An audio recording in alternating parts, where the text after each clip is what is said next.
honorable dignitaries, honorable dignitaries, learn, really great respected teachers and dear students. A very good evening to one and all. I am Ms. Sujata Kharalkar. On the behalf of Post Graduation Department of Chemistry, Nabira Mahavidyalaya Kator, welcome you all in workshop on teaching and research aptitude for NET set in memory of late Sri Bhikulalji Nabira. Respected participants, before moving ahead, it's humble request to one and all, please mute your audio and turn off your video. We are very fortunate to have proficient person with us who will share his knowledge with us. Before we start the inauguration session, let me pay my homage to Honorable late Sri Bhikulalji Nabira, founder of Nabira Mahavidyalaya Katur, to pay tribute to great Saud. On his 133rd birth anniversary, PG Department of Chemistry organized this workshop. Recording in progress. Before moving ahead, I want to express my gratitude towards the donor, Sri Bhikulalji Nabira, in few words. What you leave behind is not what is engraved stone monument, but what is woven into the lives of others. I am immensely delighted to welcome our speaker, Dr. Nilesh Ugemuge sir, Assistant Professor of Physics Department, Anand Niketan College, Anandavan, Varora, to our workshop. Further, I extend our sincere welcome to enthusiastic and dynamic personality of our PG Chemistry Department, Dr. Nilesh Gandhare sir, Coordinator of PG Department of Chemistry, Nabira Mahavidyalaya, Katur, and convener of this one-week workshop. I am immensely delighted to welcome Mr. Kailash More sir, Assistant Professor of Nabira Mahavidyalaya, Katur. I am very pleased to welcome Mr. Nilesh Jadhav sir, Assistant Professor of Nabira Mahavidyalaya, Katur. I am very glad to welcome my friends. I must acknowledge all the participants for overwhelming response. I welcome to all academicians who have registered for the one-week workshop. To move ahead, I request Dr. Nilesh Gandhare sir, convener of this one-week workshop, for his welcome address. Over to you, sir. Thank you, sir. Good evening to all of you. On behalf of organizing committee, I welcome all the guest speakers, academicians, and participants for this one-week workshop on teaching and research aptitude for NET set, organized by PG Department of Chemistry, Nabira Mahavidyalaya, Katur. For the inauguration, Honorable Principal Naveen sir has been kind enough to have spared his valuable time and to be present here. I also extend warm welcome to Dr. Nilesh Ugemuge sir, Assistant Professor, Anand Niketan College, Varora, for accepting our request to be guest speaker for this one-week workshop on teaching and research aptitude for NET set. This workshop aims to promote the interaction of MSc students, teachers, researchers, providing opportunity to discuss teaching and research aptitude. The UGC NET set CSR NET General Paper on Teaching and Research Aptitude is an exam designed to test the teaching and research skills of the Indian nationals to determine the eligibility for lectureship. You will find helpful discussion on topic like student learning styles, research methods for educators, and interpretation of data.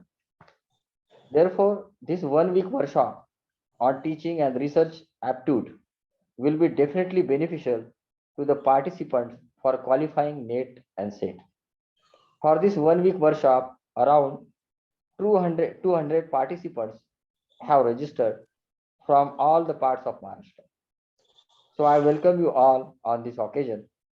we have an opportunity to be benefited by the talks of Dr. Nilesh Ugemuge sir. As last again, as a convener of this workshop, I welcome all the participants, guest speaker and teacher. Thanks. Thank you, Dr. Gandhare sir, for giving us insight of the objective for this program. Now I announce here we are ending inaugural function of 1 week workshop in the memory of late Sri Bhikulalji Nabira. Welcome you all again in this workshop session in which we are having with us. I request Ms. Pratiksha Sipai to please introduce today's our guest speaker.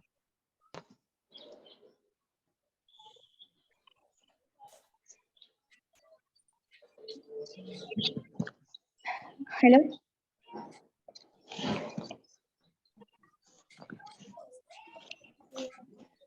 Good evening, one and all. This task of introducing our guest of honor and speaker is a great privilege.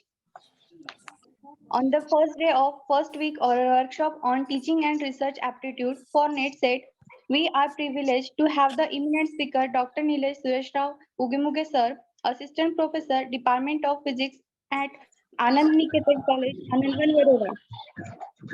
He pursued his PhD in physics from RTM University, Nagpur. He has also done PhD in management from Dattanagari Institute of Management, Nagpur.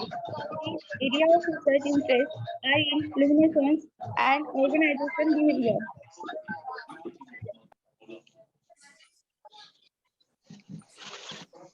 Sir has done MSW, MA, Diploma in Vedic Mathematics, certificate in Vedic Mathematics. Sir has done NET June 2011, December 2012, June 2013, December 2013, and June 2014.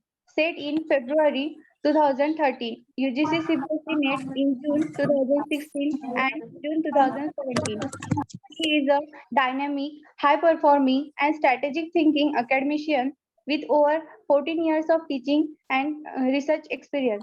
Presently, he is Assistant Professor, Department of Physics at Anand Niketan College, Anandvan, Varora. He is Associate Coordinator, IQAC under NAC. He is recognized research supervisor to Gondwana University, Gadchiroli. He is also recognized PG teacher to Gondwana University, Gadchiroli. Sir is certified trainer with Skill India. He is certified trainer from IIT Roorkee, IISER Pune through MSF DA in domain of inquiry-based teaching learning and from Indian Society for Training and Development, New Delhi. He is Secretary of Indian Society for Training and Development, New Delhi. He was head of the Department of Applied Physics at Priyadarshini since 7th July 2018 to 13th August 2019. He is coordinator of IIT Bombay Remote Center for ISTE workshop under the MEE ICT Ministry of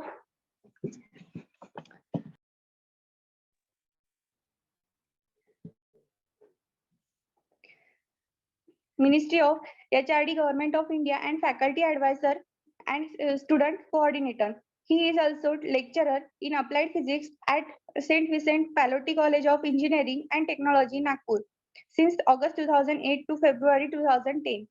He has published more than 20 research papers in national and international journals. He has published 29 books. Our speaker has had distinguished administrative career as well, active role in board of studies and various committees. It is an honor and a privilege for us, sir, to have you with us today. I am sure we will be enriched by your presentation. Without further ado, please join me in welcoming our guest, speaker Dr. Nilesh Ugemuge sir, for this session. Over to you, sir. Okay, thank you. My guru, basically, Dr. Nilesh Gandhare sir, who taught me a lot in my life. So, and the principal of this institution, Dr. Naveen sir, my one of the friend, Dr. Sharma sir, and all the faculty members from these institutions, along with the students. I hope, am I audible? Am I clearly audible? Yes, sir. Yes, sir. Yeah. Yes, sir. So basically, this program is organized by sir to have some insights related to paper one of NET and SET. And everyone knows this paper is very general, but the most of the result, like we can say, or this paper gives more weightage towards the qualifying examinations, because there is no such criteria like you have to qualify only the paper of related to your subjects, and you don't have to qualify the paper one. So friends, that is why you can see there is a equal weightage for this paper, but most of the times what happened, students are not focusing on this paper, है ना? बहुत बार तो ऐसा होता है. And again one more thing, आपको कौन सी language comfortable है, you can write in a chat. Can I switch the languages from Hindi, English and Marathi? So if you permit, then I can, otherwise I can move ahead with the English, no issue at all. So friends, जैसे कि yeah, you can write in a chat also, whatever you feel you can write, and I can just go through the chat also. So friends, ये जो एक paper है, so that is always decision making to qualify the NET and SET examinations. And even though as Dr. Gandhar sir rightly pointed out, कि why this paper is there, because when we are going to become a teacher, then we have to play multiple roles. And basically we have to play the roles of teacher, we have to play the roles of facilitator, we have to play the role as a researcher, we have to play the role as an administrator or as a trainer, or just we have to deal with some of the accreditation activities also. So because of that, at least whenever you are entering into any of the teaching domain, so you should know, you must be appraised about these all things. And that is why this particular paper is there, to appraise you about these all verticals, and so that you will be able to perform very effectively in your career. And that is why this paper is here. So this paper is not like कि just आपको मतलब exam थोड़ा complicated बनाने के लिए रखा हुआ है, ऐसा कुछ भी नहीं है. So this paper is really important because we can learn lot of things from this paper as well. So you may be knowing, if we go through the syllabus, there is a syllabus related to some psychology, a syllabus related to some administration, a syllabus related to some of the aspects related to environment as well. So the expectations from this particular paper or from any of the teacher is that we must be appraised, we must be aware about all the things, so that we can develop our students and we can motivate them towards rest of the careers. And that is what the reason behind that. So friends, now without wasting too much time on deliberation on this particular paper, let me proceed. जब भी आप लोग net की prepare करते हो, तो एक simple सा मैं आप लोगों को यहाँ पे कुछ ट्रिक्स बताऊंगा. जैसे कि जिन्होंने मेरा इंट्रोडक्शन किया, very nice introduction she has done, so thank you for that. So she said I have qualified more than 7-8 times NET and SET examinations. So friends, on the basis of my experience, I am telling you, be a examinee. है ना? अगर qualify करना है तो okay, as everyone knows the knowledge, as we have done the post graduation. But while qualifying or the cracking the examination, so you have to focus on previous year paper. That is what my first advice to you all. है ना? जितने भी आपको previous years के papers मिलते हैं, net के रहे या सेट के रहे, so don't discriminate both the examinations from each other, and don't think कि NET is having somewhat different level and SET is having lower to that. This is not kind of the things. Both are having the similar level and you have to prepare accordingly. है ना? दोनों की level सरीकी है, तो उस तरीके से आपको प्रिपेयर करना है. तो सबसे पहला एक फोकस रखिए कि आपके जो क्वेश्चन पेपर से पुराने वाले, उसके एनालिसिस करना बहुत जरूरी है. तो मैं जैसे सर ने तो अनाउंस कर दिया है कि from today I am going to take this particular session for entire week. But friends, in between that, I will give you some assignment because I may have some other work. So I'll be giving some assignment and I hope you will be doing. And again, after 3-4 days, we'll continue this particular series also. And at that moment, we'll have lots of things to discuss with each other also. तो आपको सबसे पहला क्या करना है कि आपको you have to take at least 10 recent paper of NET और सेट, है ना? तो आप एक बेटर है कि I think you all are focusing on the SET which is going to held on 26th March. Am I right? Are you focusing on 26th March examination? So if you are focusing, so write a yes. आप लोग सभी focus कर रहे हैं 26 मार्च वाली जो set है उसके लिए? yes or no? तो थोड़ा डायलॉग मेंटेन करेंगे अपन, चार्ट में लिख सकते हैं आप. Yes, I got lots of responses. Yes, thank you. So friends, मैं आप लोगों को बहुत सिंपल चीजें बताता हूँ कि अगर आप 26 को के एग्जाम को फोकस कर रहे हैं, तो ये जो भी आने वाले 26 डेज है आपके लाइफ के, 26 plus like we are having 4 more days, so around 30 days. तो ये 30 दिन के लिए आप एक स्ट्रैटेजी बनाइए कि 30 दिन में आपको एग्जैक्टली क्या करना है। तो मैं आपको एक क्लियर कट बताता हूँ। आप एक काम करिए, 10 क्वेश्चन पेपर आपके सब्जेक्ट के और 10 क्वेश्चन पेपर नेट या सेट के पेपर 1 के। तो आप ऐसे 20 क्वेश्चन पेपर के ऊपर डेली 1 पेपर इस तरीके से फोकस करिए। तो आप लोगों का आई am telling you the magic, क्यों करना है इसकी मैं अभी रीजन बता रहा हूँ। अगर आपने एक सेट या नेट का पेपर ले लिया है ना, जर तुम्ही एक पेपर घेतात नेट किंवा सेटचा, तो just you need to analyse the questions of that paper. तर क्वेश्चंसला अनालाइज कसं करायचं, या क्वेश्चंस को किस तरीके से अनालाइज कर सकते हैं, तो मैं जस्ट थोड़ा नेक्स्ट स्लाइड पे जाता हूँ and then I will again go back to this. Okay, so क्या करना है क्या नहीं करना है इसके लिए मैं जाऊंगा। तो सबसे पहले मैं इसकी बात कर रहा था कि अपन जैसे क्वेश्चंस को कैसे एनालाइज करते हैं। So I hope slides will work. Yes, sir. So let me switch off the video. Yeah.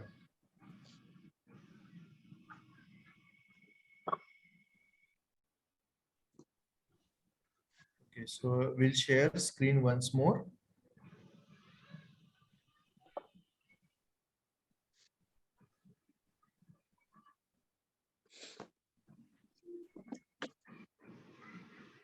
Close. Okay, is this visible? Yes, sir, it is visible. Yes. Yes, sir. Yes, sir. Visible. Yeah. Okay, so let me move some technical glitch may be there. So friends, सबसे पहली चीज क्या करना है आपको, मैं एक question किया।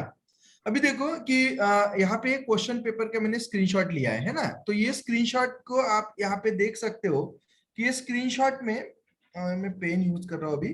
तो आपको यहाँ पे एक क्वेश्चन दिख रहा है।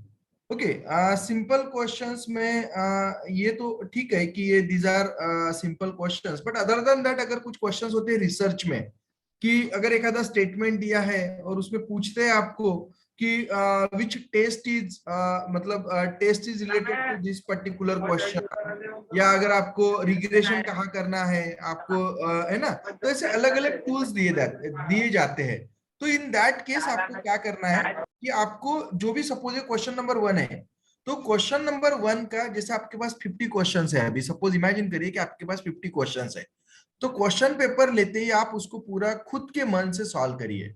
पेंसिल ले लीजिए, उससे सॉल्व करो, लाइक 1 सोचो अच्छे से कि क्वेश्चन नंबर 1 का आपको क्या आंसर है, क्वेश्चन नंबर 2 का क्या है, 3 का क्या है।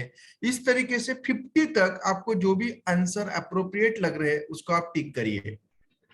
आफ्टर दैट सेकंड स्ट्रेटेजी आपको क्या फॉलो करना है कि आपको जो क्वेश्चंस आपने टिक किए, अभी जस्ट यू पिक आंसर की of a previous year question, है ना, वो अवेलेबल है। मैं आपको सोर्सेज भी बताऊंगा कि कहाँ कहाँ पे अवेलेबल है। जैसे सेट एग्जाम की एक वेबसाइट है, उसमें अवेलेबल है, तो उसमें से आंसर की ले लीजिए। नाउ चेक इट आउट कि आपने जितने टिक किए हुए हैं उसमें से कितने अप्रोप्रिएट आंसर है आपके।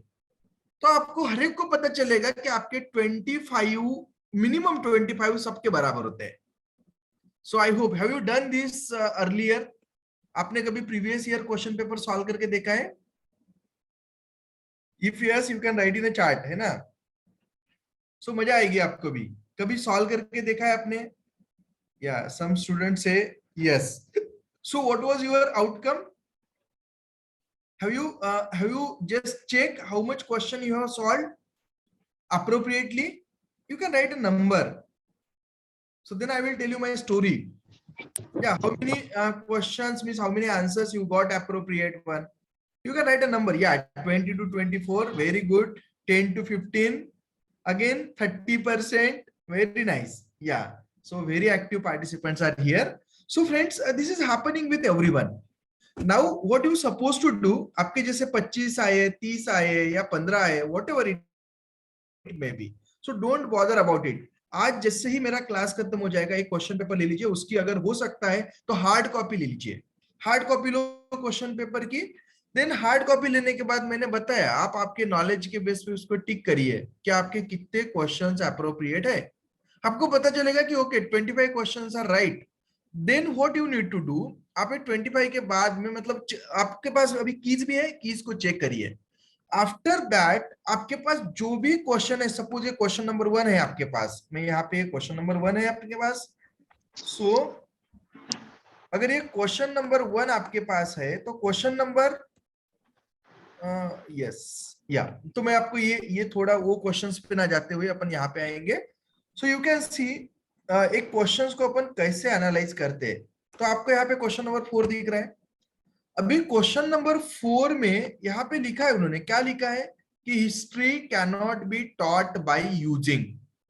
सो can you tell me the answer. आपका क्या आंसर हो सकता है कि हिस्ट्री आप कौन से, एंड अगेन यहाँ पे सबसे इंपॉर्टेंट वर्ड आपको दिखेगा कैनॉट। ये कैनॉट के ऊपर आपको फोकस करना बहुत जरूरी है। मतलब जहां पे भी नॉट है, नेवर है या निगेटिव सेंस में पूछा हुआ क्वेश्चन है क्या, इसके ऊपर पहले फोकस करिए। नाउ योर आंसर में बी लाइक मुझे बहुत सारे आंसर्स आ गए कि B, again B, D, C. So again again you can write your answers so that I feel कि you are just awaken. Yes, लिख लीजिए जितने भी लोगों को लिखना है लिखिए। So friends, now let me analyze कि how to analyze the question and answer. तो सबसे पहला काम क्या करोगे अभी? Okay good, thank you. So friends, यहाँ पे अपने को पता चलेगा history cannot be taught by using. So the may be appropriate answer is like a demonstration method, क्योंकि can we demonstrate the history? Answer is no, history cannot be demonstrate. मतलब अपने को पता है कि किसी राजा के बीच में, दो राजा के बीच में लड़ाई हो गई या अगर बैटल हो गया तो दैट कैनॉट बी डेमोन्स्ट्रेट। मतलब it's really difficult to demonstrate like as it is, like a science it cannot be demonstrate, and that is why answer is C. But now let us find out कि मेरे लिए ए का क्या answer है। मैं मतलब ए का आंसर मैं किस तरीके, ए का क्वेश्चन क्या बन सकता है कि डिजिटल चार्ट्स के माध्यम से कौन सा सब्जेक्ट अच्छे तरीके से पढ़ाया जा सकता है। So sometime you may get the answer कि साइंस का लाइक फिजिक्स अच्छा पढ़ाया जा सकता है, या केमिस्ट्री अच्छा पढ़ाया जा सकता है, या ज्योग्राफी अच्छा पढ़ाया जा सकता है। So you have to write the answer in front of that. Another thing is that कि मैप है, तो मैप से क्या अच्छा पढ़ाया जा सकता है। तो अपने को सबको पता है कि geography can be teach very well with the help of map. तो ये कर सकते हैं, ज्योग्राफी अपन अच्छे से पढ़ा पाएंगे। Then again another thing is that role play method. तो रोल प्ले मेथड से क्या अच्छा पढ़ाया जा सकता है। So write down. even though my dear friends, let me tell you, even though we are teaching physics with the help of role plays, मैं आपको दो एग्जांपल्स देता हूँ कि मैं मेरे लाइफ में जहां पे भी कुछ ट्रेनिंग्स इम्पार्ट किए तो दो रोल प्लेस बहुत अच्छे से करवा के देखे। One is about the Rutherford scattering, जो केमिस्ट्री वाले बहुत सारे थे knows it. So how Rutherford scattering is there, as you may be knowing how alpha particles can be bombarded and all like that. So on a gold file and how the scattering would be. So that can be explained with the help of role play. That is what my one of the personal experience. Even though we have done how laser works with the help of role play, how the atoms are available on ground state. Once it will be excited, then how it will goes to the excited state. Then they will be again coming down to the metastable state, and again how we can generate the light. तो हम लोगों ने जैसे कुछ मतलब population inversion के लिए number of students ले लिए थे, फिर उनको अपर एनर्जी लेवल पे जाना था, फिर वो आके लाइक मेटास्टेबल स्टेट में बहुत ज्यादा देर, उनको एक्साइटेड स्टेट में ज्यादा देर रुकना ही नहीं था। सो है ना, कभी भी अपने को पता है मैं आपको बहुत आज एक्साइट कर रहा हूँ, बट आप एक्साइटेड स्टेट में बहुत ज्यादा दिन नहीं रहोगे एज ए स्टूडेंट। मुझे पता है, इसलिए मैंने बोला है कि 26 डेज सिर्फ पढ़ाई करिए, उतने दिन आदमी एक्साइटेड स्टेट में रहता है। After that will come down to ground state. तो ये सब चीजें है, तो अपने को पता चलता है कि physics can be teach very well with the help of role play, या इस तरीके के आपको आंसर्स पता होना चाहिए। तो मैं इससे आपको एक ही चीज बताना चाह रहा हूं कि आपका सपोज क्वेश्चन नंबर 4 है, क्वेश्चन नंबर 4 का मुझे पता चला है कि answer is C. Which one is answer for question number 4? Answer is C. Then मुझे क्या फाइंड आउट करना है कि ये जो मेरे पास ऑप्शन है इसका क्वेश्चन कैसे बने। इसका क्वेश्चन मुझे बनाना है, बी का क्वेश्चन मुझे बनाना है, सी का क्वेश्चन मुझे बनाना है। So in that way, can you tell me how many questions you will have after solving one question paper approximately? कहीं पे कम ज्यादा हो सकते. कितने क्वेश्चंस आपके बनेंगे? Right in a chart. Yes, कितने क्वेश्चंस बनेंगे? Yes. After solving one paper, how many questions you will have? 400. Someone said 400. Yeah, okay, right number. Then 4. So friends, let me just simply write here 50. 50 questions multiplied by how many options are there? 4 options.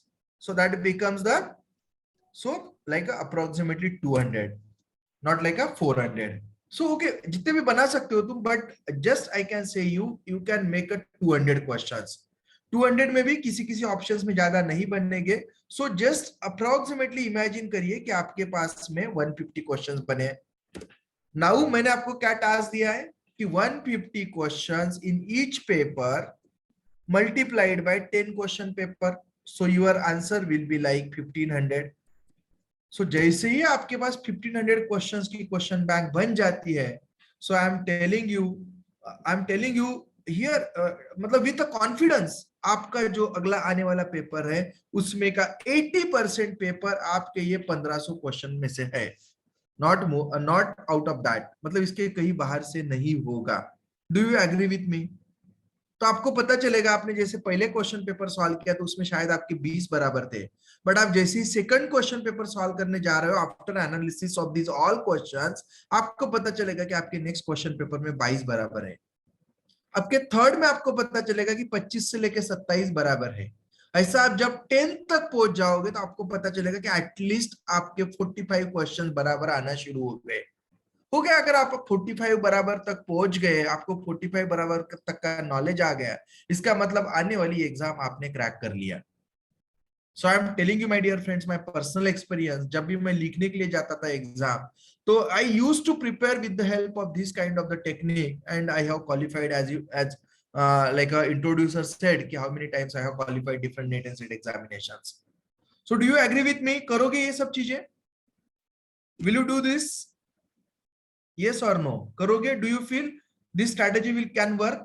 काम कर पाएगी क्या? Yes. So thank you. So friends, this is what the first like a crux of the NET and SET examinations. Now let me go back and then we can go ahead with rest of the things. So let me go back. What happened? Yeah, I will go back to this. So this is the first success mantra of NET and SET. Now let me go back. So friends, so I hope now you got it ki how our like the session of remaining 5-6 days or the 10 days will be different from the others teaching. So friends,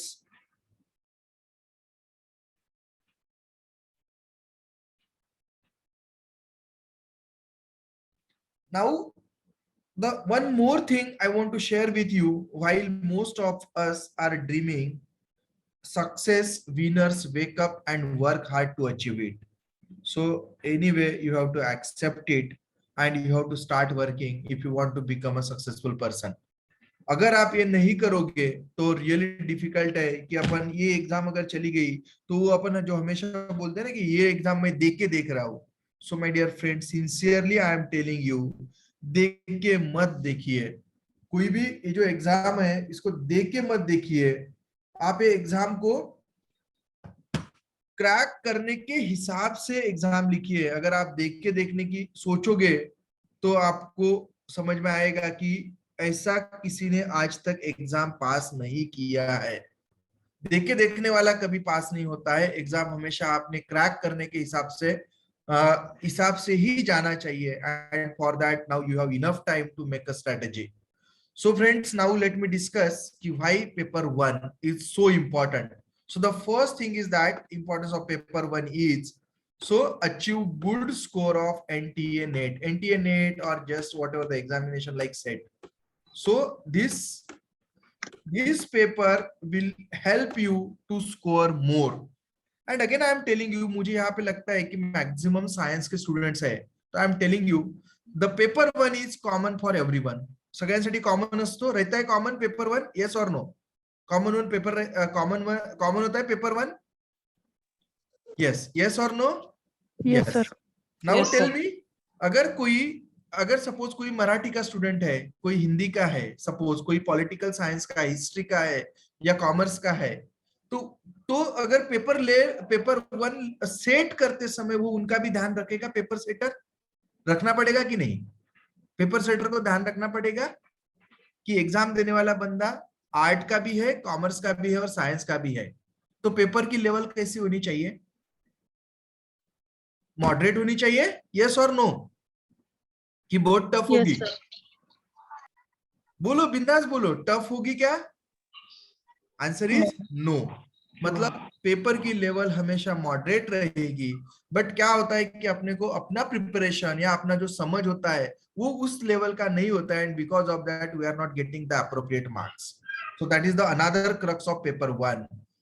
Now this paper 1 focuses on teaching and learning process only. You can see that paper 1 focuses on teaching and learning. So now what we have to think as a teacher, how we can become an ideal teacher. तो मैं हमेशा एक ये जो भी net set का मैं जब भी सेशन लेता हूँ तो एक हमेशा एक सिंपल क्वेश्चंस स्टूडेंट्स को फ्लोट करता हूँ कि सपोज मेरे क्लास में एक आधा मिस्चीवस बच्चा है, बहुत ज्यादा परेशान कर रहा है, मतलब बच्चों को पढ़ने नहीं दे रहा है, टीचर को पढ़ाने नहीं दे रहा है, और अगर आपको एज अ टीचर उसको पनिशमेंट करना है तो how do you punish him? तो द पनिशमेंट नंबर 1, आप उसको एक थप्पड़ मारोगे और शांत करोगे. पनिशमेंट नंबर 2, आप उसको क्लास के बाहर हकाल दोगे. पनिशमेंट नंबर 3, आप उसको क्लास में बेंच के ऊपर बिठाओगे, बेंच के ऊपर खड़ा करोगे, नॉट बिठाओगे, खड़ा करोगे. And punishment number 4, none of the above. So what will be your ideal answer for this question? आपका कौन सा आइडियल आंसर होगा इस क्वेश्चन के लिए? पीछे के बेंच पे खड़ा करेंगे sir. Yes. Again, anyone like A, B, C? Which one is? You can write. I got one answer. So again, yeah. Someone said B. Yeah, D. Yes. Again, yeah, you can write. Yeah. Means we can have difference of opinion, है ना? But that is why just I am asking you to write here so that I can come to know your opinion. Now, my dear friends, let me analyze these questions. Ki being a paper setter, yeah, being a teacher, what do you think about or how do you respond on such type of the situations? तो किसी ने बहुत अच्छा answer दिया है कि bench पे खड़े करेंगे. That is the appropriate answer. Now I am just trying to share with you why this is the good kind of punishment. तो सबसे पहली चीज है इस पनिशमेंट की कि उस बच्चे को तुमको पनिशमेंट भी देना हो रहा है और उसका क्लास का जो लॉस है वो लॉस नहीं होगा, उसका जो एकेडमिक लॉस है वो एकेडमिक लॉस नहीं होगा. Means at the same time you are achieving both the things. Got it? And that is why your ideal answer must be you can punish him by just asking him to stand up on a bench. Do you agree with me? होगी ये सही punishment? Yes or no? You can write it. नहीं है तो नहीं लिखिए and you can interpret कि what do you think? Yes. Yes, sir. So friends, सबसे पहली चीज आपको क्या करना है कि आपको सोचना है कि एज अ आइडियल टीचर क्या आप करोगे, not like what you feel. अगर आप एक आधा थोड़ा सा एग्रेसिव टीचर है तो आप उसके थप्पड़ मारोगे. अगर उससे भी अगर एक आधा टीचर है जिसको पसंद आता है कि नहीं ये बच्चा मेरे क्लास में चाहिए नहीं, ये कोई पढ़ने के लायक नहीं है, तो उसे हकाल देगा. It depends upon the personality of the teacher. But yeah, another question is there. What if he still misbehaves standing there? है ना, इसका बहुत अच्छा आंसर है कि वो नहीं करेगा, है ना. मतलब वो क्योंकि अकेला खड़ा है तो उसको किसी के साथ में मिंगल होने के लिए अभी टाइम ही नहीं मिलेगा, है ना. या तो फिर लास्ट बेंच पे उसको खड़ा कर दीजिए, क्या वो चिल्लाएगा थोड़ा ही ना, है ना. तो दैट इज व्हाट, वो क्या करेगा कि आजू बाजू वाले को डिस्टर्ब करने वाला स्टूडेंट है, ऐसा इमेजिन करिए. आप ये मत इमेजिन करिए कि वो बहुत कुछ चिल्ला रहा है या कुछ, मतलब पागल के स्टूडेंट पागल तो नहीं होते हैं. तो that is what I am telling you my dear friends कि आपको एट दैट मोमेंट जो बेस्ट आंसर लगता है उसको आपको लिखना है, but not according to you, as per the best teacher, या तो आइडियल टीचर क्या होना चाहिए, where you are not going to loss or academic loss of the students, as well as even though sometimes students में feel कि यार मुझे तो हमेशा ही पनिश कर रहे तो मैं तो कोई काम का ही नहीं हूँ, तो ये भी उसको साइकोलॉजिकली फील नहीं होना चाहिए. तो ये सब चीजों को आप किस तरीके से बैलेंस कर पाते हो, that is what can be considered as ideal teacher. तो in that way you have to answer any of the questions. So this is what the teaching. Then again, as you know, so we have seen lot of teachers in our life. कुछ teacher को अपन ने देखा है कि board की तरफ लिखते देख के लिखते हैं, तो हमें तो still we are remembering the days कि एक आधा टीचर है जो बोर्ड की तरफ देख रहा है, तो हमारे सामने कुछ अच्छे स्टूडियस बच्चे बैठे थे, हम लोग तो बैक बेंचर्स थे, तो हम क्या करते थे, बहुत सारे चौक लेके जाते थे और उसको फेंक के मारते थे, और वो स्टूडेंट क्या करता था, उल्टा पलट के हमको फेंक के मार रहा है. So this is what kind of the thing students are doing. तो इसलिए आपको एज अ टीचर समझना चाहिए कि मुझे बोर्ड की तरफ देख के लिखना है या आधा बोर्ड की तरफ होना चाहिए, आधा स्टूडेंट की तरफ होना चाहिए. So you may be having this type experiences, yes और नो है. So as a student, so थोड़ा सा just go back to your graduation days and you may be remembering कि आपको ऐसे ही कुछ एक्सपीरियंसेस हो गए, and then from that you can analyse कि how you should be as a teacher. That is the first thing. कुछ teacher अपन ने ऐसे देखे हैं कि वो एक बुक लेके आते हैं, बुक में से आपको डिक्टेट कर रहे हैं. तो जैसे मेरे जैसा अगर कोई स्टूडेंट वो बोल देगा कि सर ये बुक तो मेरे पास भी है, तो मैं ये लिखने के लिए क्यों क्लास में बैठूं. So my dear friends, at that moment we have to think कि this is not also the right kind of the teaching. तो right kind of the teaching कैसे होनी चाहिए, तो ये अपने को फाइंड आउट करना है. और इसी तरीके के क्वेश्चंस आपके एग्जाम में भी होते हैं. Which is the right method of the teaching. तो आपको ये मिलेंगे, जैसे आप पेपर 1 के एनालिसिस करोगे ना, तो आपको ऐसे बहुत सारे क्वेश्चंस मिलेंगे, तो आपको उसको एनालाइज करना बहुत जरूरी है. तो आपको मैं एक आइडियल आंसर बताता हूँ. अगर टीचिंग जो भी बेस्ट टीचिंग या आइडियल टीचिंग होती है, can anyone right it, which type of the teaching और हाउ टीचिंग शुड बी और the how ideal teaching should be, उसका एक आधा कुछ भी लिखिए, मतलब whatever you feel you can write it. This is what we call the brainstorming. Brainstorming is one of the best way to have the opinion from the students. Do you know about brainstorming? Yeah, interactive teaching बहुत अच्छा लिखा है आकाश, that's true. Yes, demonstrative teaching. So yes, again you can write it. अपन उसी को analyze करेंगे. Do you know about brainstorming? Can anyone explain about brainstorming? You can, आप ये भी करिए, मतलब क्या बोलते हैं, ऑन करिए speaker. So can you explain about brainstorming? What is brainstorming? And do you feel, is this the best method of teaching? I feel this is the best method of teaching. Can anyone explain? What do you mean by the brainstorming? Yes, anyone? Or you can write. Bore हो रहे क्या आप लोग? मैं रुक जाऊं 6 बजे sir, से 7 टीचिंग बजे तक? With interaction. या हाँ, यस. मतलब पढ़ाते वक्त में बीच में बच्चों का भी सहयोग लेना चाहिए, उनको कुछ क्वेश्चंस करते जाने चाहिए. Okay. That is what according to you the brainstorming? Yeah. Okay. Again, anyone can elaborate more on that?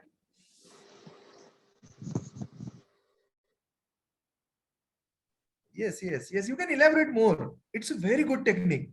So friends, Sir, I'm telling you. Yeah. Yes. Sir, हम जो पढ़ा रहे हैं वो स्टूडेंट के माइंड में कितना लेवल तक जा रहा है, उसको ब्रेनस्टॉर्मिंग है ना. मतलब सबसे पहले तो एक चीज मैं सबको सिखाऊंगा कि try to like unlearn something, है ना. लर्न टू अनलर्न जिसको बोलते हैं ना अपन, तो वो करिए आप लोग. अपने को क्या लगता है ना कि we have done post graduations or some of the participants might have done doctorate, तो हमको सब कुछ आता है ना. तो थोड़ा सा लर्न टू अनलर्न. तो and again one more thing, मैं हमेशा बताता हूँ, या हमेशा मैं जो फॉलो करता हूँ ना, इंग्लिश के वर्ड्स को एनालाइज करिए. अगर ब्रेनस्टॉर्म में एक नया वर्ड आया, शायद आपके लिए नया होगा, पहली बार आ रहा है, तो just go through the dictionary को उसको एनालाइज करिए, ब्रेनस्टॉर्मिंग का मतलब क्या होता है. So let me explain here the meaning of brainstorming. मतलब meaning in the sense the technique I am explaining. I am not the teacher of English basically. Something hammer. Yes, hammering some part जो हम पढ़ा रहे हैं उसको hammer करना. नहीं. Again anyone? Hello sir. Hello. Can I explain? Hello sir. Yeah. So friends, brainstorming क्या होता है ना कि अगर आप एक आधा टॉपिक इंट्रोड्यूस कर रहे हैं क्लास में, एक आधा टॉपिक अगर इंट्रोड्यूस कर रहे हैं, and if you are trying to seeking the opinion from students, जैसे मैंने बताया कि आइडियल टीचर कैसे होना चाहिए या आइडियल टीचिंग कैसे होना चाहिए, तो I got like an number of opinions, या 10-12 ओपिनियन मुझे आ गए। अभी ब्रेनस्टॉर्मिंग में क्या किया जाता है, I am considering no opinion is wrong. सबसे पहला फंडामेंटल्स होता है नो ओपिनियन इज रॉन्ग। आपने जो भी बोला कुछ भी गलत नहीं है, I agree with you. But the second thing is that आपने अगर 10 रिस्पॉन्सेस लिखे हैं तो उसमें से सबसे आपको मतलब in the consensus of everyone you have to hello sir. Crash some responses कि ठीक है 10 में से 10 हेलो नंबर का सर। नहीं, ये कोई मतलब मोस्ट रिलेवेंट नहीं है। 10 नंबर नहीं है, 9 नंबर नहीं है, 8 नंबर नहीं है, 7 नहीं है, 6 नहीं है, 5 नहीं है, 4 नहीं है। मुझे लग रहा है कि 3, 2, 1 are the most relevant answer for this particular question, and accordingly you can judge or everyone can come to certain conclusion like 1 and 2 or 1, 2 and 3 are the best responses for a given question, and this type of the technique is called as a brainstorming। तो जो maximum industries में या जहां पे भी training होता है या जहां पे भी इंटरेक्टिव टीचिंग आपको करना है, तो you can follow this kind of the technique. and I am telling you some of the, I am giving you some tools you may be knowing like a Mentimeter। have you heard about it? एक मेंटीमीटर करके बहुत अच्छी technique है। Do you know this? Anyone knows Mentimeter? Yes, what sir? Mentimeter है ना। No ऐसे sir. बहुत सारी चीजें हैं जिससे अच्छी तरीके से ब्रेनस्टॉर्मिंग किया जाता है। मेंटीमीटर एक ऐप है बेसिकली, बाकी कुछ नहीं है। सो मेंटीमीटर में क्या होता है ना, जैसे आप मेंटीमीटर से मैं अगर यहाँ पे एक आधा आपको ये अगर सपोज मैंने बोला होता कि according to you which one is the best teaching technique, और मैंने लिखा होता नीचे कि लाइक चॉक एंड टॉक या डेमोन्स्ट्रेशन, तो इसमें से अभी अपने यहाँ जैसे कि 70-80 पार्टिसिपेंट्स है तो 72 सपोज, तो 72 में से सबके रिस्पॉन्सेज आते थे, और वो रिस्पॉन्सेस वहां पे एक मुझे स्क्रीन में दिखते थे, और उस रिस्पॉन्सेस में से सपोज 72 में से समझिए कि 15 या 20 लोगों के रिस्पॉन्सेस सेम है, वो बोल रहे हैं कि brainstorming is the best technique, तो ब्रेनस्टॉर्मिंग वर्ड वहां पे बड़ा होता है। And even though you may be getting the analysis of it कि कितने लोगों ने किस वर्ड के लिए ज्यादा ओपिनियन, मतलब ये ओपिनियन पोल के जैसा एक टेक्निक है। So you can follow this in your classes to make more interactive. So this is what again the technique we called the brainstorming. So friends, now I am coming back to this, otherwise यही बात करते रहेंगे paper के ऊपर, अपने को बात नहीं करनी पड़ेगी, करने को टाइम नहीं मिलेगा। So teaching and learning जो होता है ना, तो best teaching I am telling you here कि लर्नर सेंट्रिक होना चाहिए। टीचिंग क्या होना चाहिए? That must be learner centric. अपना पर्पस क्या है? मुझे सब्जेक्ट समझना, ये ठीक है, मैं बहुत इंटेलिजेंट होगा जो एज ए टीचर, मुझे बहुत नॉलेज है, मैं बहुत अच्छा पढ़ाता, ऐसा मुझे ही लग रहा है, बट मेरे स्टूडेंट्स को डिसेमिनेशन ऑफ नॉलेज हो रहा है क्या? तो that is what we have to think. तो आइडियल टीचर का क्या है कि ideal teacher is who can reach to the student. तो तुम्हारा टीचिंग स्टूडेंट सेंट्रिक होना चाहिए। तो इस तरीके का जो भी आंसर रहेगा वो आपको वहां लिखना पड़ेगा। मैं आपको बहुत ऐसे क्वेश्चंस दिखाऊंगा बाद में कि जिसके लिए अपन आंसर्स कैसे सिलेक्ट करते हैं, जो इलिमिनेशन मेथड अपन जिसको बोलते हैं। Got it? तो सबसे पहला आप कुछ वर्ड यहाँ पे याद रख लीजिए। आपकी जो भी टीचिंग है वो स्टूडेंट सेंट्रिक होनी चाहिए। एज अ टीचर अगर आपका कोई बेस्ट रोल है तो कौन सा होना चाहिए? Can you write in a chart? The best role of teacher is dictator or like anything like that, dictator या talkative या whatever you feel, you can write it. Yes,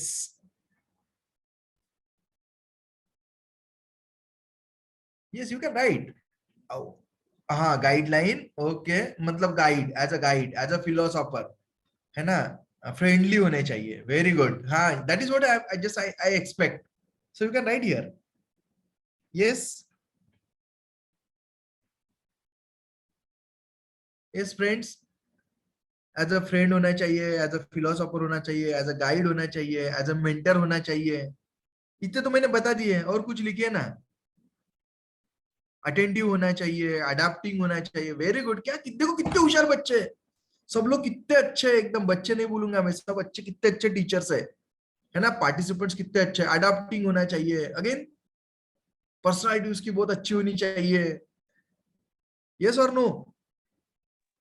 yes, but आप एक word miss subject knowledge, subject knowledge होना चाहिए, very good. उसको बहुत बहुत बड़ा पढ़ा लिखा होना चाहिए, है ना? यस, यस और नो? वो तो ऑलरेडी पढ़ा यस, लिखा है तभी टीचर है सर, बट वो जो भी ऑलरेडी पढ़ा रहा है ऑलरेडी उसका पढ़ा नॉलेज लिखा है, बेटर यस यस, होना दैट्स चाहिए। Right. But again again something is missing, जो कि बेस्ट सुटेबल आंसर होता है हमेशा। और ये क्वेश्चन आपको बहुत बार दिखेगा, जैसे मैंने 10 क्वेश्चन का आपको टास्क दिया है ना, वहां पे दिखेगा ये क्वेश्चन। हाँ, ये एक वर्ड मिस हो रहा है, मैं जस्ट वो आपसे निकलना चाहता हूँ। The Once again best role tell of the the question, teacher. sir. Yes, The best role of the teacher, yeah. Yes yes ma'am, please can you write here? थोड़ा आपका लो वॉइस आ रहा है। And really I am thanks to you for making this session interactive. Yes, which one? Analyser और कुछ? Concept builder. देखो कितने कितने ऑप्शंस है, मतलब आप अभी खुद क्वेश्चंस बना सकते हो, खुद क्वेश्चन बना के खुद आंसर्स दे सकते हो। बट आप देखिए कि आपके आंसर आपके आपके लिए वो आइडियल आंसर है ना? तो yes, now I am writing here the like a the best teacher is always consider who is, you can see here I am writing here the word. He make the class atmosphere. हाँ, he make class atmosphere like that. Okay, means he just मैंने वही लिखा, उसका सिर्फ मैंने एक word लिख दिया, फैसिलिटेटर। अगर आप एक टीचर हो, अगर आप एक सीनियर कॉलेज के टीचर हो, and again one more thing, आपको है ना यहाँ पे एक हमेशा दिमाग में रखना है नेट और सेट एग्जामिनेशन लिखते हुए, कि you are not going to teach the school children, you are going to teach, you are going to जज the students of higher education, they are at par with the teacher, am I right? So Yeah. that is why the role of teacher who is working with HEI, higher education institutions, is that he must be facilitator only. ये जो अपन लोग सोचते हैं ना कि मैं जाके notes लिखवा के देने वाला टीचर बनूंगा, मैं जाके सेमिनार लेने वाला टीचर बनूंगा, मैं जाके मतलब ये वो जो भी है ऐसे, so forget it. The best role of the teacher is like a facilitator. बहुत सारे हैं और आपके सारे एग्री है मेरे को, nobody is right wrong here, and I accept everyone has written a very beautiful answer and very appropriate answer, but now you can conclude yourself। अगर आपने दिए हुए सारे ऑप्शंस में अगर एक फैसिलिटेटर वर्ड है, तो which one is the most suitable answer for this question? Do you agree with me? The Yes, facilitator? sir. Yes, thank you. So facilitator would be the best suitable answer for this।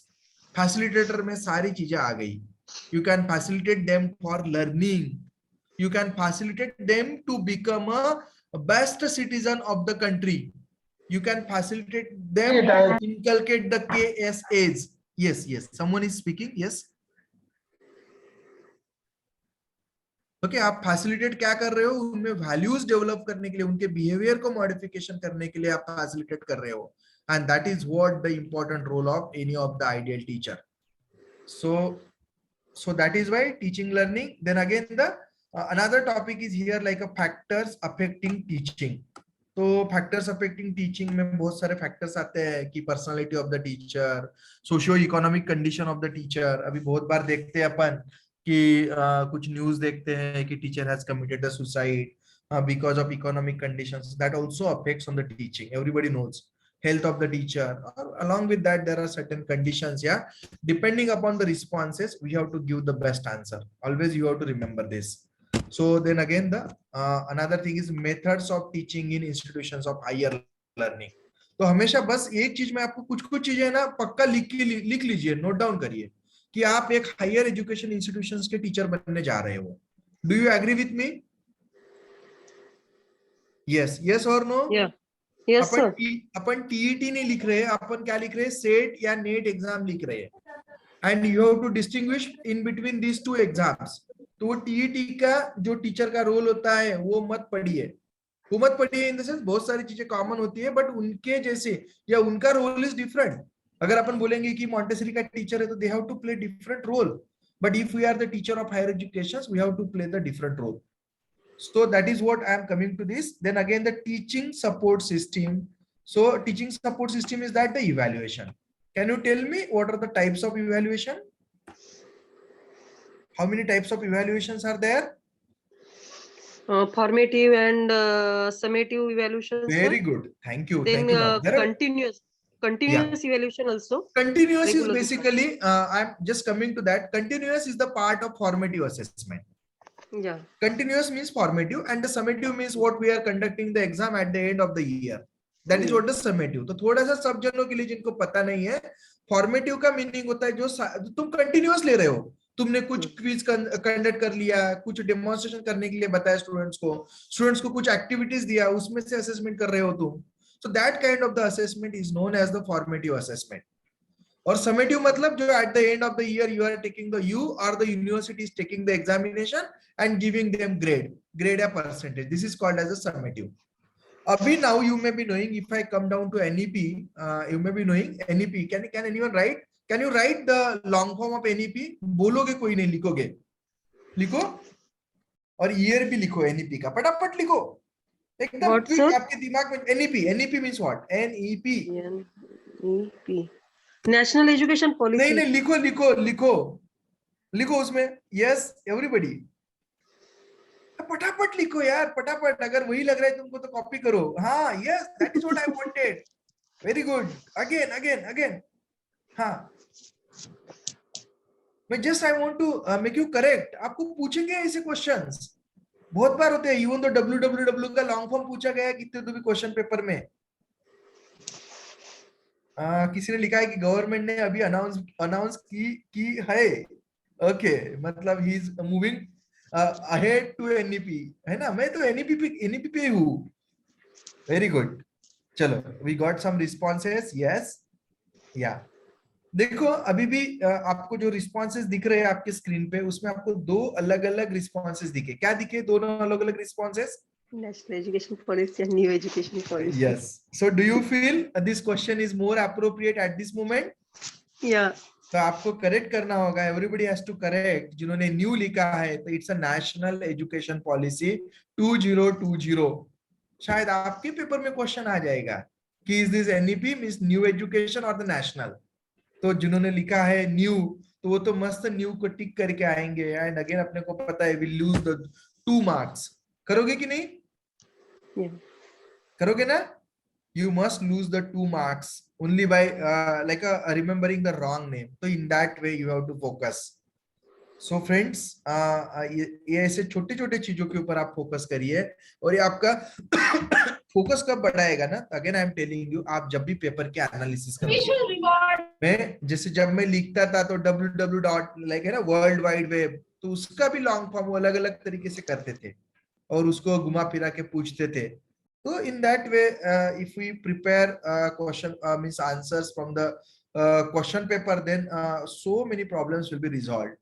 So I hope you like the technique which I have shared with you in today's session. Do you like? Yes, नहीं लगा तो no लिखिए. करोगे ऐसे prepare? लगता है कि ऐसे प्रिपेयर करना चाहिए? Yes or no? Yeah, prepare करना चाहिए. Thank you. So now let me move ahead for next 15 minutes. So we'll move to now, friends. Already I have shared with you this paper 1 plays crucial role in score of NTA NET. I hope now you all agree with me. Then again here the most beautiful statement is here कि most of the students consider this paper only as a qualifying, but in today's scenario this paper decides the rank. Do you agree with me? करते हैं ना? क्योंकि आपका जो total score निकलेगा that will be the combination of paper 1 and your subject paper. So that is why you have to pay more attention to both. So आपको दोनों पे भी उतना ही अटेंशन देने की जरूरत है.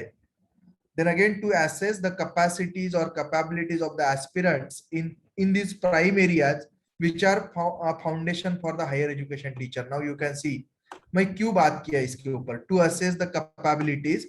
कैपेबिलिटीज का मीनिंग मैं यहाँ पे 3 वर्ड लिख रहा हूं. KSA. और कहीं कहीं पे बोलते हैं कि एक वर्ड लिखता हूं मैं. ये 2 वर्ड का मीनिंग आप मुझे बताइए. लिखिए आप चार्ट में KASH, cash. You may be knowing, so you can write in a chart. What do you mean by the KSA or KASH? You can write the long form, just it's an abbreviated form. K means what? Yeah. K means what? A means what? Yeah, लिखिए फटाफट लिखिए, हर एक जन लिखिए. Don't know sir, कभी सुना ही नहीं है. नहीं सुना है? हाँ, जिन्होंने सुना है लिखिए. तो ये सिर्फ इंग्लिश के वर्ड है. और this is called as the competency, जो कि एक टीचर को रिक्वायर्ड है. कॉम्पिटेंसी जिसको अपन क्षमता बोलते हैं, कॉम्पिटेंसीज. हाँ यस लिखिए ना. एनीबॉडी?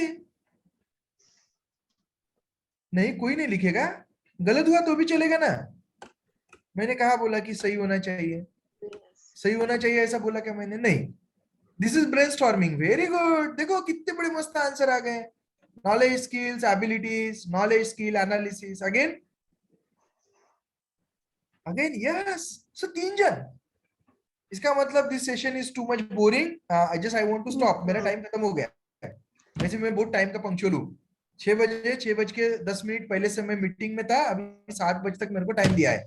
1 मिनट बाकी है. सो कैन आई कंटिन्यू और stop?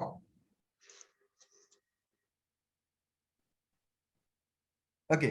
So friends let me. Okay ठीक है, लेकिन लिखिए. मेरा कहना है ना, तुम्हारे पास चार्ट है, ओपन है, तो लिखने में क्या जा रहा है? मुझे भी अच्छा लगेगा, मुझे भी लगेगा कि आप कुछ सुन रहे हैं. नहीं तो बहुत बार होता है कि इधर ऑन करके चले जाते हैं. तो क्यों मैं इतना, मतलब वो तो बहुत सारे लेक्चर्स नेट पे अवेलेबल है. इसमें कोई ना सर्टिफिकेट मिलने वाला है, ना कोई डिग्री मिलने वाली है ना. So friends so basically let me come back to this. कि के ऐसे का मतलब होता है कॉम्पिटेंसीज, राइट? जिन्होंने लिखा है के का मतलब होता है नॉलेज. तो आपको एज अ टीचर एक तो सबसे पहले आपकी कॉम्पिटेंसीज बढ़ाना है. मतलब आपको नॉलेज कब से कहां से आएगा? हम सब बोलेंगे कि सर हमने तो पढ़ाई लिखाई की है. सही में अपने को पढ़ाई लिखाई से पूरा नॉलेज आ गया क्या अभी भी पढ़ने की जरूरत लगती है? जरूरत लगती है. Thank you. So it is a continuous process. So always try to develop the knowledge. Second thing is that try to develop the skill. There are different types of the skills. Skill for demonstration, skill for teaching, skill for experimentation, skill for talking. तो ये सब skills अपने को develop करना है as a teacher. करना पड़ेगा? Yes or no? Yes sir. Yes, that is a skill. And once you have the knowledge and skill, then definitely आपका एक एटीट्यूड जो है वो अच्छा डेवलप होगा. सोच, एटीट्यूड का मतलब होता है सोच. सो आपके पास अगर ये सब चीजें है तो आपका एटीट्यूड डेवलप होगा एटीट्यूड डेवलप. सो जिसको एटीट्यूड बोलो या एबिलिटीज बोलो या एट्रीब्यूट्स बोलो, so that will be develop when and only you have the knowledge and skill. So my dear friends, though initially as a teacher अपन ने खुद का KSS डेवलप करना चाहिए. And second thing is that once we become the teacher or once we are dealing with the students, so we have to develop the KSS of our students. And H is here. यहाँ पे भी KAS is same. And then this H is the habit. So I hope you may be knowing habit plays a very crucial role in life of everybody's. जैसे मैंने बताया कि time management. So this is my habit. जैसे मैंने बताया था, you may be knowing I join 6:05 पहले या 10 मिनट पहले मैंने ज्वाइन हुआ था नहीं हुआ था? यस और नो? Yes sir. यस. मुझे भी असाइनमेंट है, मतलब ऐसा नहीं है कि मैं खाली पीली बैठा हूँ, है ना. I went 40 and again, so like that. So I thought कि मुझे एग्जैक्टली टाइम पे मुझे मेरा क्लास लेना चाहिए. सो दिस इज व्हाट आप भी एज अ टीचर जब भी एग्जिबिट करोगे तो आपको करना होगा. जैसे मैं आपको आई एम टेलिंग यू, मुझे आज मॉर्निंग 7:30 को मेरा एक क्लास था. तो मैं एक स्टूडेंट को फोन किया कि so that he can pass the information, but उसका मुझे कॉल बैक भी नहीं है. सो व्हाट आई डिड, मुझे 7:30 का क्लास नहीं ले पाता था, बट मैं I was in college. We had a sports teacher, sports of the teacher. तो I was one of the participant. तो I went to class. I just found 3-4 students were sitting and waiting for me because it was just like 7:25. I told them कि pass on the message to everyone so कि I am not taking your class. So my dear friends, we have to develop the habit like that. So this is what important for every teacher, और इस तरीके से आपको सोचना पड़ेगा. So this is what again some cognitive abilities are expected from teachers and then they are tested. Cognitive is what? The knowledge related, है ना. तो teacher has to exhibit the knowledge, he has to, and then this must be tested. Tested through this exam. Okay, tested through this exam. आपको दिख रहा है cognitive में कौन सी मैं आपको एक स्लाइड पे जाऊंगा। आई विल राइट कि टीचर की कॉग्निटिव एबिलिटीज कौन सी होती है, जिसके ऊपर थोड़ा सा और बात करता मैं। एक आधा ब्लैंक स्लाइड देखता हूँ next. Then again the views of teacher towards the learner. ये भी मैंने बोला आपको कि स्टूडेंट सेंट्रिक होना चाहिए, teacher must be student centric, and again to assess awareness of teacher in relation to higher education. तो this is what given in a syllabus of paper 1। Higher education teacher को पता है क्या? Can you tell me the education is the part of which list in a constitution of India? How many lists are there in a constitution of India? You can write or you can tell me. How many lists are there? ये question बहुत बार net set में आया हुआ है. Yes. How many lists are there in like in a constitution? 12 List मतलब 2 ही list, 3 list होती है सिर्फ, जिसमें कोई भी चीज उसका पार्ट होता है. और एक हिंट दे दिया मैंने. लिस्ट मीन्स अनुसूची ना? या लिस्ट मीन्स अनुसूची. लिस्ट मीन्स में, हाँ वो तो बाकी अपन है ना आर्टिकल वगैरह उसके बारे में बात नहीं कर रहे हैं कि state is the duty of state और the central. That's what I am talking. Central state and central and state both, and because of that education is the part of concurrent list. मैं बस मुझे state list, central list और concurrent list, ये तीनों के बारे में बात करना था, because we are talking in concern with education. Okay, so in that way we should know the education is the part of concurrent list. So education is the part of concurrent list. तो ये भी आपको question दिखेगा जैसे ही आप question paper के analysis करोगे. तो मैं ना जस्ट ये इसके ऊपर थोड़ा बात करता हूँ और रोक दूंगा कि cognitive abilities of the teacher. तो cognitive abilities of the teacher में यहाँ पे लिख लेता हूँ मैं, क्योंकि मैं नई स्लाइड नहीं निकाल पा रहा हूँ. तो teacher has to play 5 role in a 5 verticals. So number 1 मैं यहाँ पे लिख रहा हूँ कि टीचिंग. हमेशा याद रखिए कि टीचर का सबसे पहला रोल क्या है, तो उसने टीचिंग करना चाहिए. और मैंने अभी बताया कि अभी अपन ने डिस्कस किया कि टीचिंग करने के लिए एक टीचर को क्या होना चाहिए. तो क्या होना चाहिए अगर एक अच्छा टीचिंग करना है तो? Do you agree with this कि उसके केएसएस बहुत एप्रोप्रिएट होने चाहिए? यस, होना चाहिए. यस और no? Yes sir. Yes. Another thing is, अगर आपको एक बेस्ट टीचर होना है तो मैं इसको उल्टा लिख रहा हूं. The teacher must ask. Same meaning है आस्क, बट मैं सिर्फ उसको उल्टा कर दिया कि टीचर ने ये क्या बोलते, क्यूरियोसिटी जनरेट करने के लिए teacher need to ask the questions to the students. करना चाहिए या नहीं करना चाहिए? Yes sir. अगर मैं मेरी इलेक्ट्रॉनिक्स की लेबोरेटरी वगैरह में पढ़ाता हूँ तो मैं बच्चों को सबसे पहला क्वेश्चन पूछता हूँ कि अपने यहाँ आने वाली इलेक्ट्रिसिटी एसी है या डीसी है. ये मेरा पहला क्वेश्चन होता है. उसके बाद उन्होंने अगर बता दिया तो उसको फ्रीक्वेंसी कितनी है, मैं उनको एक मल्टीमीटर दे देता हूँ, उनको बोलता हूँ check it out. So friends, in that way they have developed the curiosity. जब मैंने पावर सप्लाई उनको पढ़ाना शुरू किया तो पावर सप्लाई पढ़ाने के लिए मैंने पूछा कि have you seen the power supply. They said, इधर उधर देख रहे थे, कोई बोल रहा था देखा, कोई बोल रहा है नहीं देखा. तो मैं आप लोगों को पूछ रहा हूं कि have you seen the power supply? You can write yes और no in a chat. Have you seen the power supply? Simple question है. कितने लोगों ने देखा? एक और नो. हाँ, यस. और लिखो, फटाफट लिखो. Yes, very good. हाँ, वायरिंग देखी है. यस. हाँ, यस. चलो again. Yes. So can you tell me power supply क्या करता है? तो बहुत सारे लोगों ने यस बोला है. कहाँ पे देखा पावर सप्लाई? घर में है क्या तुम्हारे? घर में है? कोई मुझे वीडियो ऑन करके दिखा सकता है यहाँ पे? अभी तुम्हारे आजू बाजू में होगा, कोई दिखाएगा? या लिखो घर में क्या है तुम्हारे यहाँ पावर सप्लाई ने. Power is not able to seen. Very good. मैंने पावर नहीं बोला, मैंने पावर सप्लाई बोला. हाँ, पावर सप्लाई करता है. Power supply. मैं बोला कि दिखाओ मुझे पावर सप्लाई. आपके पावर आजू बाजू में है, सप्लाई बोला ना मैंने. ये आज से जो है ना. Yes yes. हाँ, अदृश्य थिंग है, वो दिखती नहीं है. मैम ऐसा नहीं है. मैं आपको power supply is the device. मैं कोई आपको इलेक्ट्रॉन, किसने बताया इलेक्ट्रॉन दिखता है? मैं वही बोला ना कि learn, like we need to learn how to unlearn. Electron दिखता है. Electron I will show you in a very simple laboratory. हाँ नहीं, मुझे इलेक्ट्रॉन का मूवमेंट नहीं चाहिए भाई, मैंने power supply is one of the device. आपके आजू बाजू में है। कितने लोग फिजिक्स वाले यहाँ पे है? क्या कोई फिजिक्स वाला? लिखो कि वो है करके। मैं बोला ना कि आस्क, आस्क बहुत बहुत इंपॉर्टेंट चीज है, आस्क।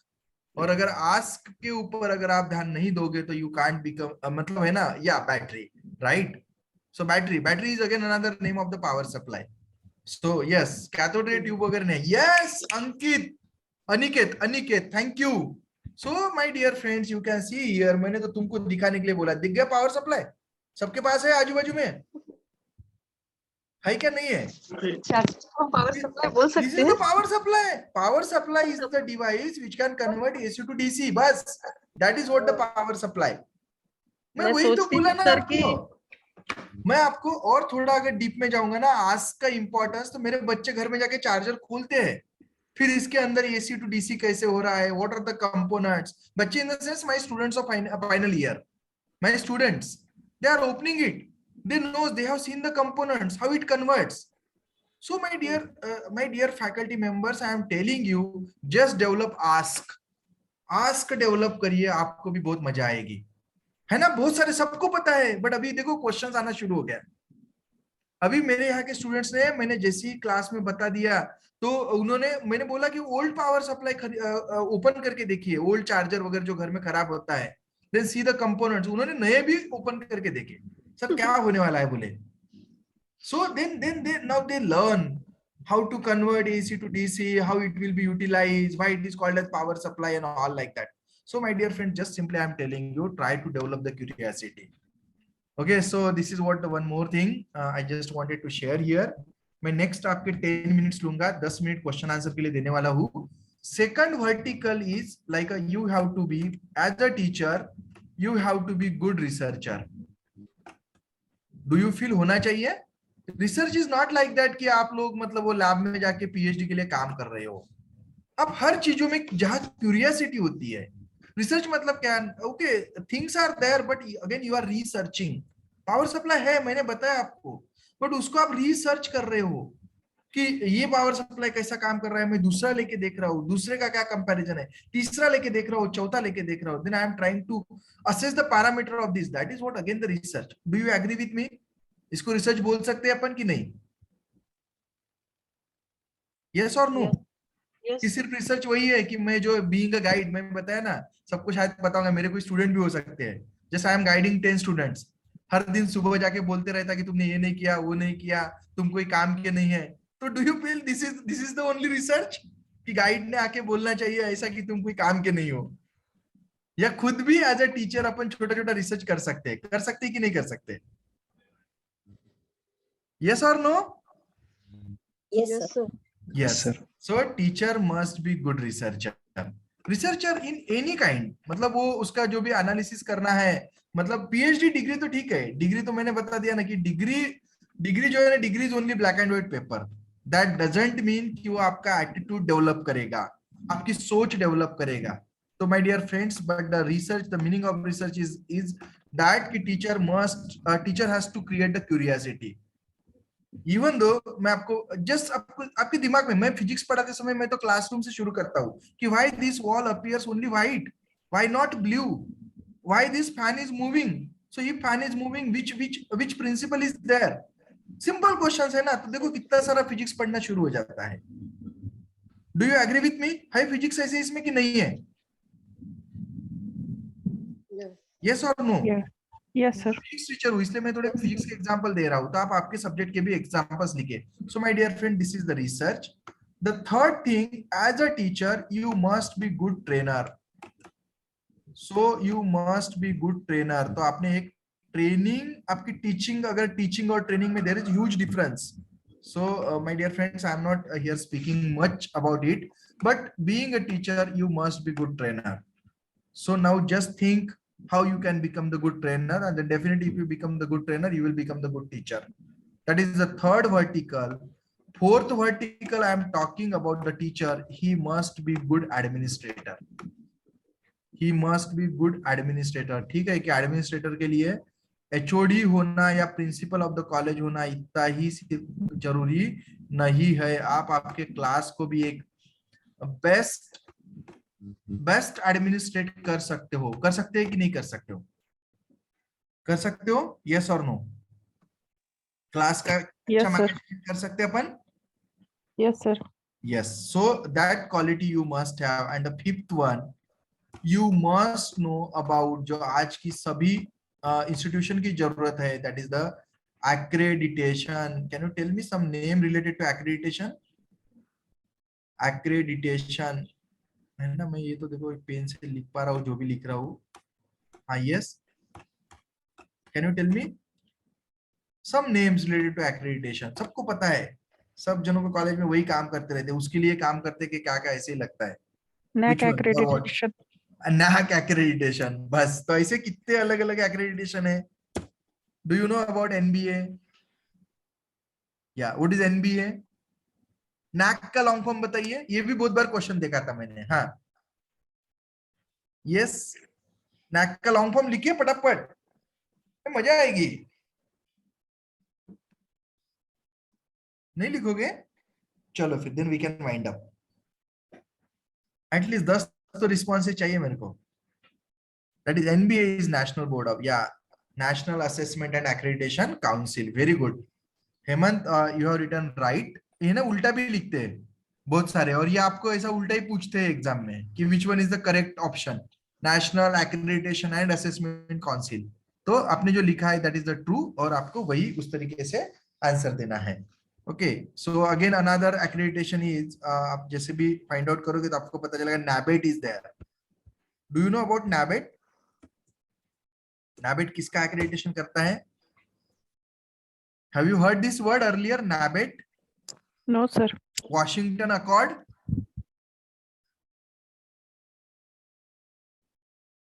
वॉशिंगटन अकॉर्ड सुना है इसके पहले वर्ड है? नहीं है ना, नहीं सुना होगा शायद. सो नहीं, sir. एक्रेडिटेशन है इंडिया में that comes from the Washington accord. तो initially Washington accord is the guideline from where you can have the accreditations. Even though आपको पता है कि ISO is also accreditation, ISO 9001, 2000 and all like that, है ना, उसके बारे में मैं बात नहीं करूंगा अभी ज्यादा. तो this is also the accreditation. So my dear friends, as a teacher, you must have to work in these 5 verticals. So now think how to be a good teacher. And Sir, if fifth you want- point again explain. which one? Accreditation को थोड़ा सा और elaborate कर सकते हैं? हम accreditation मतलब है ना कि this is the as a teacher हम उसको कैसे क्लासरूम में ये कर सकते हैं, ये नहीं समझ हाँ, ये पाया. देखो बेसिकली एज अ टीचर तुम्हारा क्लासरूम से मतलब कैसे देखो, क्लासरूम का डायरेक्टली रोल है एक्रेडिटेशन से. अगर आप देखोगे कोई भी, अगर आपने NAC का फ्रेमवर्क पढ़ा है, NAC पढ़ा है कि आपने NAC में there are 7 criterias and on which parameter this criterias are there. I hope कि आपने पढ़ा है क्या सब लोगों ने? पढ़ा तो है Yes, लेकिन sir. पढ़ा इतना नहीं, सारा नहीं पढ़ा दिमाग में है नहीं ना शायद, क्योंकि क्या होता है ना, आप you are not into that, but उसके ऊपर भी क्वेश्चन आते हैं. तो उसमें जैसे क्राइटेरिया, जैसे हम criteria are related to teaching and learning. तो टीचिंग एंड लर्निंग के ऊपर क्या फोकस होना चाहिए? अगर मुझे लगता है कि मेरा सिलेबस एडिक्वेट नहीं है, मतलब यूनिवर्सिटी ने दिया वो सिलेबस मुझे पढ़ाना है, बट लगता है कि इट्स नॉट सफिशिएंट, तो जैसे गंधारे सर को लगा, भी नीलेश गंधारे सर को ऐसे लगा है यूनिवर्सिटी सिलेबस से हमारे बच्चे नेट से पास हो. तो व्हाट सर हैज डन कि सर ने एक ऐसा लेक्चर, या कोई तो बात कर रहा है, तो सर ने क्या कर लिया, एक लेक्चर सीरीज ऑर्गेनाइज कर लिया, मेरे जैसे को जिसको कुछ नहीं आता उसको बुला लिया, और फिर बोले कि हमारे थोड़ा सा स्टूडेंट को पढ़ा दो. Got it the meaning? तो now sir can add this particular activity into like add-on course. Can we consider this as an add-on course or the value-added course? बोल सकते हैं इस कोर्स को? Yes. Yes or no? Yes. Yes. Yes. And now just let me tell you, this kind of the courses are the part of accreditations. तो इसका मतलब students are related to that. अगर आपने Yes. students के लिए किया, इसका मतलब क्या, किसने किया? Institutions ने किया. And now this is directly linked to accreditations. और एक्रेडिटेशन के बारे में बहुत कुछ बोल सकते हैं अपन. This is the means accreditation is always done by some agency. तो अपन अपना खुद का ही असेसमेंट करते हैं, internal assessment of the institutions. जैसा NBA होता है, तो NBA में क्या होता है ना, वो ब्रांच का एक्रेडिटेशन होता है. अगर सपोज मेरा इंजीनियरिंग कॉलेज है और इंजीनियरिंग कॉलेज में 4 ब्रांचेस है, तो 4 ब्रांचेस में से मैं 2 का ही एक्रेडिटेशन कर सकता हूँ या चारों का भी कर सकता हूँ. बट NAAC ऐसा नहीं है. NAAC is always assessing the entire institutions. So NAAC is there for the entire institutions. Even though आपको NAAC के ग्रेडेशन पता होने चाहिए कि B++ या C से शुरू होता है, C, B+, B++, A+, A++. तो ये भी इसके ऊपर भी आपको क्वेश्चंस होते हैं. तो this is somewhat little bit about the accreditation. इसके ऊपर भी अपन 2-3 घंटे बात कर सकते हैं. सो देखते हैं, if time permits we can. So friends, this is what just I wanted to share with you all in today's session. Now this forum is open for question and answer for next 12 minutes. And again one more announcement. मैं sir को बताना ही भूल गया था, but आपको सबको बताता हूँ because you are the participants and I will discuss with sir also then. कि मैं बीच में अभी I think till second तक मैं second मार्च तक मैं क्लासेस नहीं ले पाऊंगा. I will start from 2nd March or the 3rd March. और फिर मैं continue I will finish by next 9 days, है ना. 8-9 days जो भी मुझे मिलेंगे, तो in that way we can finish these all classes. क्योंकि मैं मुझे थोड़ा सा एक because of some important work of institutions I have to go to Delhi. तो आपको इतना थोड़ा बेयर करना पड़ेगा मुझे. और accordingly sir will convey the message to you, और फिर उस तरीके से अपन कंटिन्यू करेंगे. लेकिन बीच में मैं कुछ असाइनमेंट देके जा रहा हूं. तो असाइनमेंट क्या है मैंने पहले ही बता दिया कि 10 क्वेश्चन पेपर की एनालिसिस आपको करना है. 10 question paper from paper 1 and 10 question paper from your paper concern paper. और वो कहाँ से मिलेंगे, तो उसका वेबसाइट आपको सबको पता है. सेट एग्जाम इतना भी आप गूगल में लिखोगे तो पुणे यूनिवर्सिटी के सेट एग्जाम में वो डाइवर्ट करेगा. So you can take from that. तो कर लोगे आप. और डाउनलोड करने के बाद में उसके प्रिंट के ऊपर काम करना है आपको, और मुझे यहाँ पे प्रिंट दिखाना बाद में. So this is what the announcement for today.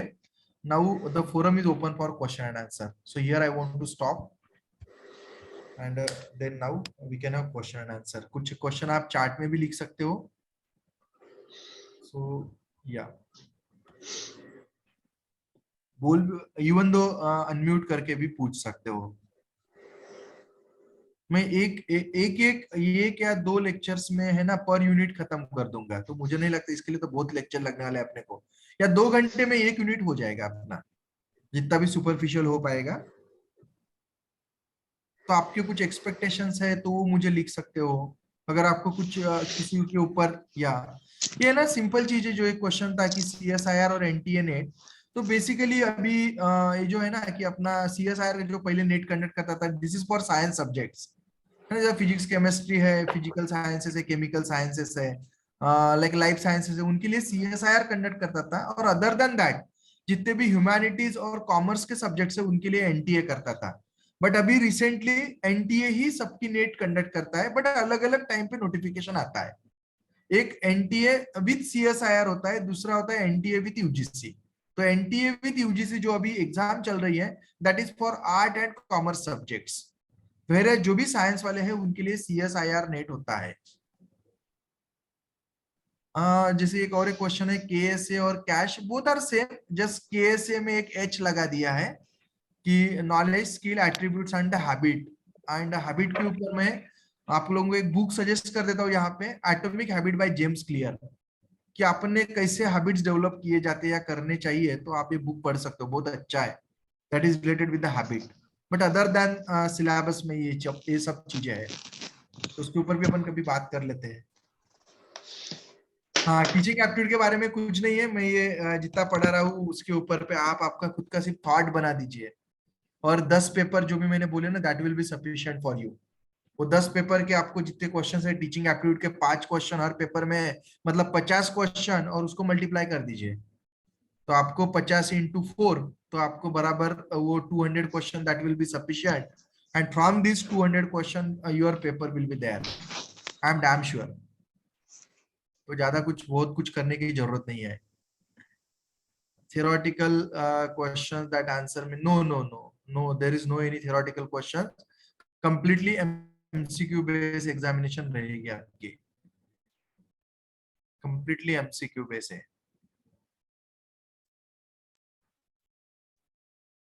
और कुछ questions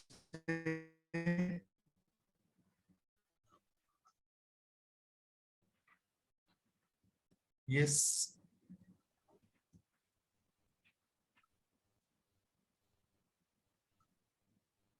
कल क्लास नहीं होगी, है ना? मैं कल का बताता हूँ सर को, शायद अगर मुझे पॉसिबल हुआ तो आपका ग्रुप ग्रुप होगा ना sir? Nilesh sir, are you there? Nilesh sir, कोई ग्रुप है ना? तो सर हाँ सर ग्रुप है ग्रुप सर। में आप, हाँ सर, तो कल के क्लास का है ना, अगर मुझे पॉसिबल होगा तो मैं आपको 5 बजे इन्फॉर्म कर दूंगा, ठीक है ना सर, ठीक तो है फिर ना। अकॉर्डिंगली अपन नोटिफाई करेंगे। Okay sir, okay. तो थोड़ा सा एक मतलब इमरजेंसी काम आने की वजह से थोड़ा डिसकंटिन्यू हो रहा है अपना, बट विल क्या, हम मैंने उस इन सबको असाइनमेंट दे के रखी है कि क्या ओके करना है। और अगेन डैम श्योर कि मैं पूरा जितना भी सर ने मुझे असाइन किया है तो मैं वो पूरा पढ़ाऊंगा आपको, है ना? आधे में नहीं छोड़ूंगा।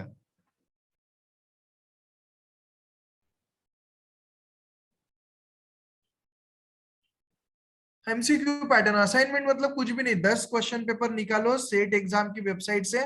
नीलेश सर आपको सेट एग्जाम की वेबसाइट दे देंगे, उसमें से 10 आपके सब्जेक्ट के और 10 पेपर 1 के पेपर निकालिए।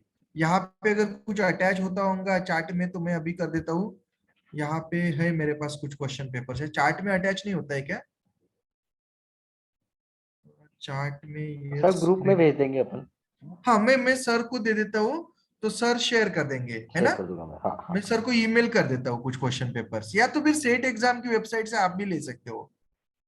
इतना करना पड़ेगा, again I am telling you, अगर सही में आपको पास होना है ना तो आपको करना पड़ेगा, खुद मेहनत करिए, बहुत मजा आएगी। और कोई डिफिकल्ट नहीं है, मेरा तो कहना है कि दुनिया की सबसे इजी एग्जाम अगर कोई होंगी तो नेट एंड सेट है। अब बोलोगे सर आप ये इतना क्यों बोल रहे हैं ऐसे, तो आप आईएएस की एग्जाम देखिए कितने सब्जेक्ट पढ़ना होता है, एंड ना अपनी देखिए नेट की, ये एक पेपर 1 पढ़ना है और पेपर 2 पढ़ना है, तो do you feel comparatively easy है? यस और नो? बस यही पे आंसर है अपना। और ये मान लोगे ना तो आपको मजा आएगी फिर पढ़ाई करने में। यस यस यस, बिकॉज मतलब दे कैन एग्री, जो कॉम्पिटिटिव एग्जाम की प्रिपेयर कर रहे हैं ना तो वो एग्री हो जाएंगे। मैंने बताया ना, मैंने आखिरी में छोड़ दिया लिखना, मेरे दोस्त मेरे फॉर्म भरते थे कि वह मैं उनको ताकि मोटिवेशन रहे, तो 9 टाइम्स या 10 टाइम्स पास हुआ। फिर मैंने बोला यार मेरी वजह से किसी की अपॉर्चुनिटी लूज हो रही है, सो जस्ट आई थॉट कि I have to stop to write the exam. लेकिन थोड़ा बेसिक थोड़ा अच्छा बनाइए तो आपको आप बहुत अच्छे से लिख पाओगे।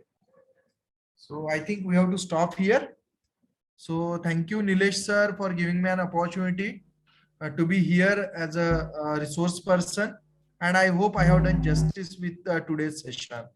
So thank you all participants. Thank you so much. Thank you sir, just 1 minute sir. Thank you, sir. Thank you, ma'am. Thank you. Thank you so much, sir. Nice session.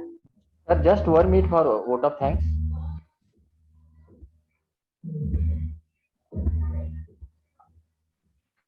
Hello. Hello. हाँ Sujata, Yes, sir. Go for vote of thanks. Okay, sir. Thank you, sir, for your guidance on teaching and research aptitude for the NET set. The beautiful thing in the world cannot be seen or even touched, but they must be felt by heart. Thank you is one of the prayer among them. Thus, to propose the vote of thanks, I want to call up Mr. Gaurav Charde. Please, Gaurav.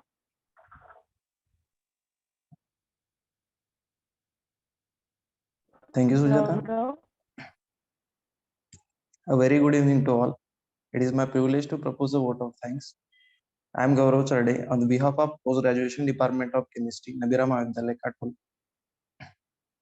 Department of Post-Graduation Department of Chemistry, Nabira Mahavidyalaya, Katpur. I extend a hearty vote of thanks to our guest speaker, Dr. Nilesh Ugemuge sir, Assistant Professor, Department of Physics, who spared time from his busy schedule to deliver such a wonderful and mind-blowing presentation. We had an opportunity to gain the knowledge of teaching and research aptitude for NET set from you. This will surely be beneficial for us, sir. Your deep and intellectual way of imparting knowledge has added to positive glory of this workshop. Thank you, sir. With the deep sense of appreciation, we thank to our coordinator of PG Department of Chemistry and convener of this program, Dr. Nilesh Gandhare, sir, for his efforts.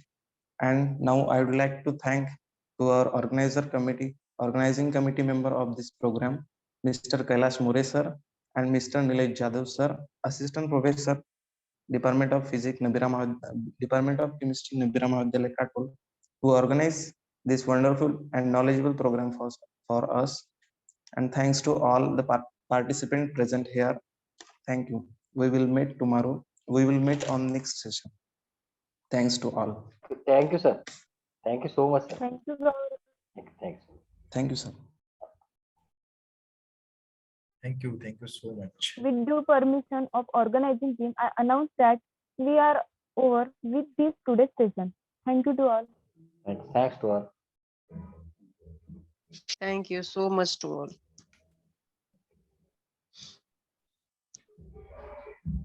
Thank you, sir. More sir, exit. Leave kar. Close meeting. More sir. Yes, sir. Thank you, Yes, sir. Yes, sir. So can I sign sir. off? Yes.